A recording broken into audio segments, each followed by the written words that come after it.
Eisenhower leaves office in 1961, he warns JFK, the incoming president, that Israel is acquiring a nuclear bomb and warns Jack Kennedy about this. From 1961 until 1963, JFK is on top of the Israeli prime minister, demanding inspections of their nuclear reactor. Because Israel does not yet have a nuclear device. They have a reactor, but they're working towards a bomb, and the United States knows it.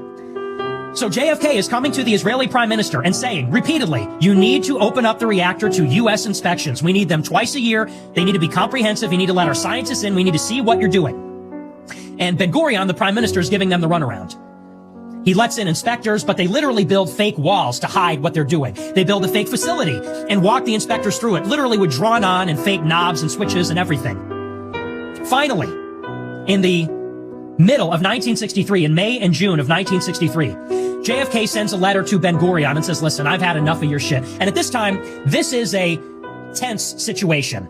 Ben-Gurion is calling JFK a boy, doesn't respect him, and it's a very tense relationship. JFK won't invite Ben-Gurion to the White House. Instead, they meet in New York City. They won't have an official state visit. Finally, JFK puts his foot down. This is in May and then again in June of 1963. He says, listen, we will completely isolate Israel. You can no longer count on our support if you don't open up your reactor to U.S.-led inspections twice a year.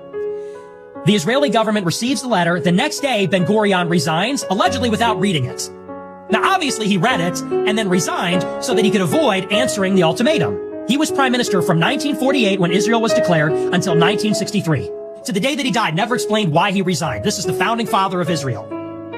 JFK sends a letter to Ben-Gurion's successor in July and says the same thing. Look, I told your predecessor, Ben-Gurion, I need inspections or else we're cutting you off. This guy shines him on. Of course, in November 63, JFK is assassinated. His assassin is assassinated by Jack Ruby, otherwise known as Jack Rubenstein, who is connected to the Jewish mafia, guys like Mickey Cohen, who were running guns to Israel in the 1948 Arab-Israeli War. Why did Jack Ruby kill Lee Harvey Oswald? Well, he says, I did it for my people. In January 1964, Lyndon Johnson is the president. Israel is believed to have tested their nuclear weapon 2 months after JFK was killed. According to American intelligence, the earliest timetable that Israel could have acquired a nuclear weapon was in January 1964, just months after JFK was killed. After Lyndon Johnson becomes the president, the amount of foreign aid to Israel triples. Now it's 3 times as big, and it's all weapons. It's missiles, it's advanced weaponry, it's tanks, it's all military equipment. And suddenly, the American administration is all in favor of Israel. There's no balance at all.